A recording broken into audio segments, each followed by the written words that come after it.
E aí, tudo bem? Como é que vocês estão? Professor Felipe aqui de novo.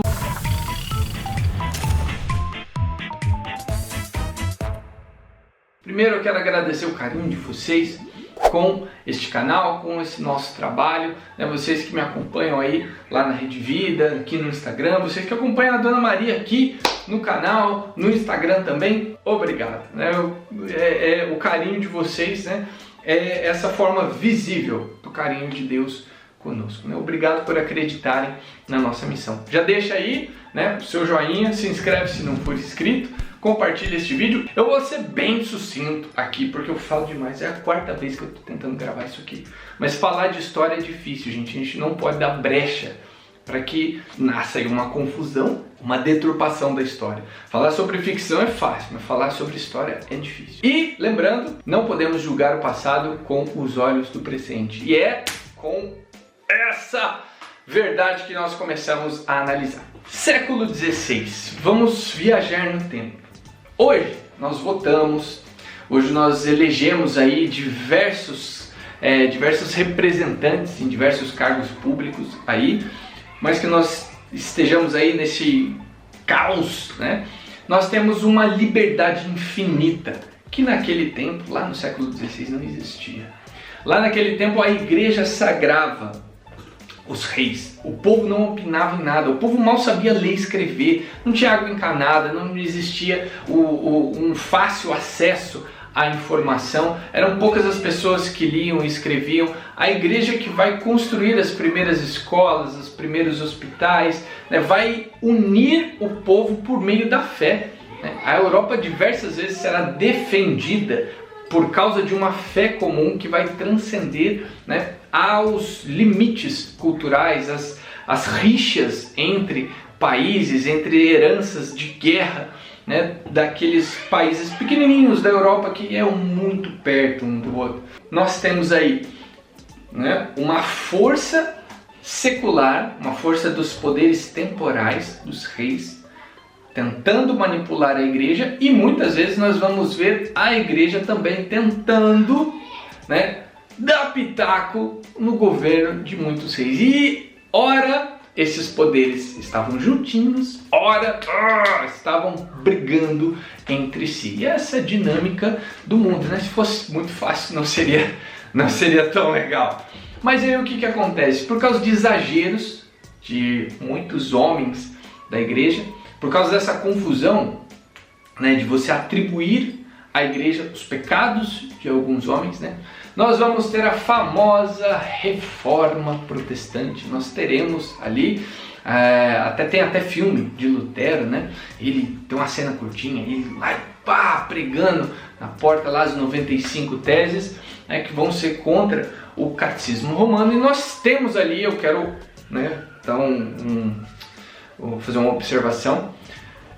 Claro que eu acho que muita coisa ali ele falou bobeira, mas é muito fácil hoje, com toda a referência bibliográfica que nós temos, né, falar, pô, o cara fez porcaria. Não é isso. Mas uma fé, ela precisa ser questionada. A fé, ela precisa ser questionada para que ela possa amadurecer. Uma fé que não é questionada é uma fé fanática. Então tem sim o lado bom, porque muita coisa estava virando aquela ordem, você simplesmente obedece, senão você vai para o inferno, mas não existia aquela coisa, aquele amor ao conhecimento. Eu preciso questionar isso para entender e assim amar. A gente só ama o que a gente conhece. Então, poderia ter sido feito um questionamento, um debate, um fórum de uma forma melhor? Poderia, mas não aconteceu. Mas, né, beleza, né? De qualquer forma, o espírito dá o seu jeito e segue o jogo. E aí o que acontece? Naquele tempo, principalmente, né, na Alemanha, nós temos ali uma falta de um poder central. Você tem diversas regiões ali em que você tinha ali príncipes, duques e outras autoridades que comandavam certas regiões meio que independentes ali. E você tem um terreno fértil para quê? Para pensar na possibilidade de continuar adorando a um mesmo Deus, porém sem precisar da igreja. Então começa aí uma fase nova. Por que eu preciso de uma instituição que peca tanto quanto eu? Então começam a se fomentar isso, né? Você pensar uma fé que te liga a Deus, mas te desliga da igreja. Vamos lembrar que naquele tempo você tinha que pagar, diversos reinos pagavam impostos, pagavam tributos, né? Ajudavam a igreja, às vezes de maneira meio forçada, né? Mas, né, não só pela grana, mas pelo poder político. Você precisava da igreja. Se você estivesse contra a igreja, você seria herege, você podia ir para a fogueira, né? Você pensar algo diferente da igreja naquele momento, só lá no século XVIII que nós vamos, de forma mais civilizada, poder questionar algumas coisas e algumas coisas ainda, né? Então essa evolução do conhecimento, ela foi lenta, foi devagar. Esse foi um processo importante, né? Delicado, mas foi muito importante. Mas aí o que acontece? Existia uma brecha para que muitos ali não se enquadrassem, né, na classificação de idólatras, feiticeiros, adivinhos, mágicos, politeístas, enfim, porque eu acredito em Cristo, mas eu não acredito na igreja, né? Eu acredito que eu posso me confessar com Deus, eu posso ter a minha Bíblia, eu posso estudar a palavra, mas eu não preciso dessa autoridade sagrada e política da igreja dentro do meu território. Isso tem uma treta que vocês não imaginam, gente. Vocês não imaginam. E aí o que acontece? Nós vamos ter aí, né, questionamentos sobre traduções, né, em idiomas nativos, né, nós vamos ter questionamentos sobre a livre interpretação da palavra. Gente, nenhuma mensagem de WhatsApp você interpreta do jeito que você quiser. Imagina a palavra de Deus, né? E aí nós teremos, consequentemente, né, posteriormente, nós vamos ter aí a Bíblia encadernada e tal, né? Olha, nesse tempo todo, a dificuldade que era fazer manual, né? Você transcrever, renovar o papel não era bonitinho, igual nós vemos na papelaria hoje. Então era muito difícil. Então, automaticamente não, né? Com o tempo, essas mudanças na fé e nos documentos também vão surgir. Como, por exemplo, a Bíblia protestante, hoje vai ser, né, começa a ter as suas diferenças, e hoje nós temos lá, né, 73 livros na Bíblia católica, né, sendo 46 do Antigo Testamento e 27 do Novo Testamento. E na Bíblia protestante, que vai ser bem... isso aí é uma herança cultural muito forte, lá do povo judeu, né, que não vão aceitar alguns livros, né, tipo Tobias, Judite, Sabedoria, Baruque, Eclesiástico, 1 e 2 Macabeus, uma parte ali de Esther e uma parte de Daniel. Acho que é isso mesmo. Mas por que não vão aceitar esses livros? Para uma mente, né, judaica, faz um certo sentido. Por quê? Porque a história do judaísmo, né, do país, né, do povo com a religião é uma só, não tem como você separar, né? Mas, né, esses livros têm uma influência muito forte, né, de outras culturas, num tempo de dominação ali do povo hebreu, do povo judeu. Então, por uma questão mais nacionalista, você exclui um pouquinho isso para manter pura uma história.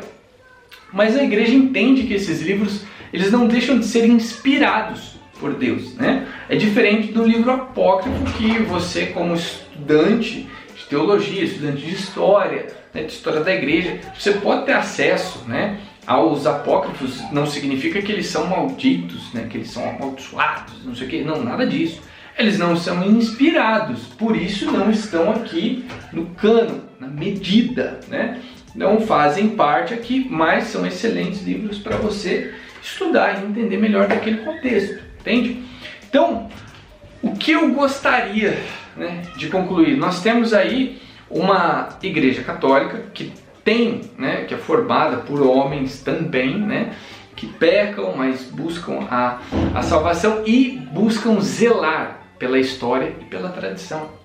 A igreja desse jeito, né, nessa estrutura, porque Cristo a fez assim. Não cabe a nós reformar, cabe a nós seguir. Por isso que muita gente pergunta, por que não tem mulher sacerdotisa, por que não tem mulher isso, mulher aquilo, porque a participação da mulher é tão pequena. Se você for ver, as mulheres elas têm grandes participações, sim, mas o ministério ordenado, né, é para os homens porque ele foi construído assim. A autoridade foi passada para eles, né, para nós, para aqueles apóstolos.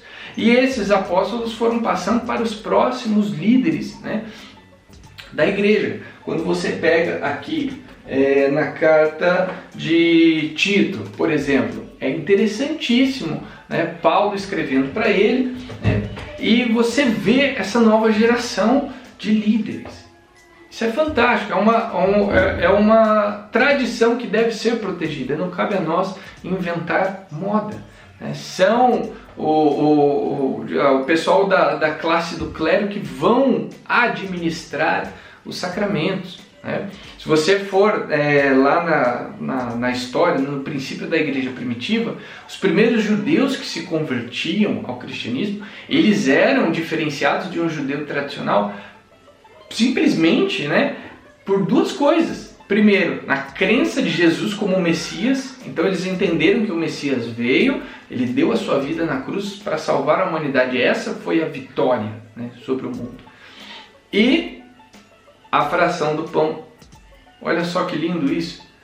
Uma das primeiras diferenças, né, de um cristão que entendeu a missão de Cristo foi o costume ali de se reunir em torno do que ensina o Evangelho, do que os apóstolos ensinavam, e a fração do pão, assim como Jesus fez com os apóstolos na Santa Ceia. Ali nós temos, né, esse início, essa passada de bastão. Ó, gente, está acontecendo isso agora, é com vocês e tal, o Espírito Santo vai vir, né? Então nós temos esse tempo, entende? Lá na igreja primitiva que não existia Bíblia, não existiam as cores litúrgicas, né? Mas existia essa autoridade. Olha que lindo isso. E por outro lado você vai ter ali, nesse contexto de protestantismo, né, de buscar uma fuga da autoridade de Roma, de buscar uma solução para a livre interpretação da palavra. Gente, a Bíblia não estava pronta e a igreja já era viva, já crescia, já sofria perseguição, já tinha os seus mártires, já tinha os santos, já tinha a sua autoridade, a sua instituição, ela foi crescendo, foi se fortalecendo e tal, muito antes da Bíblia estar disponível, bonitinha, encadernada desse jeito.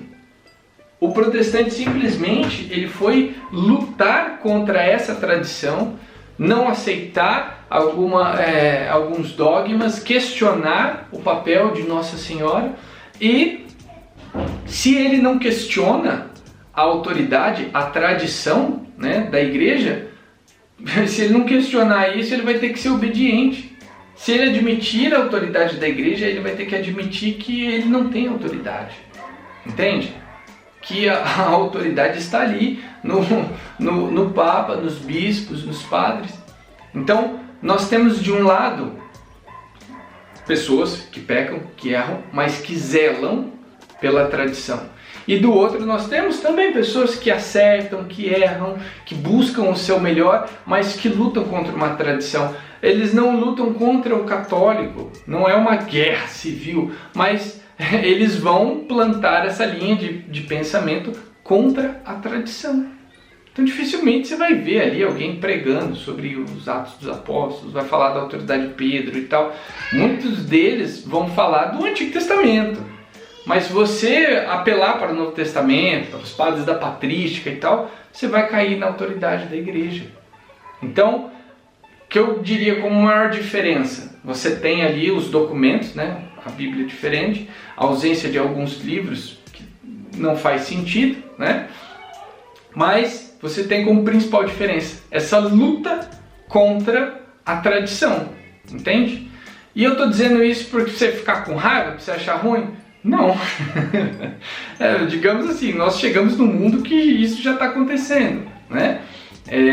Oremos para que juntos, né, nós possamos falar de Deus, nós possamos encontrar caminhos que nos aproximem e que, né, vamos zelar pela salvação. É isso. Espero que você tenha entendido um pouquinho e vamos crescer juntos na fé e na ciência. Grande beijo, fico por aqui, valeu!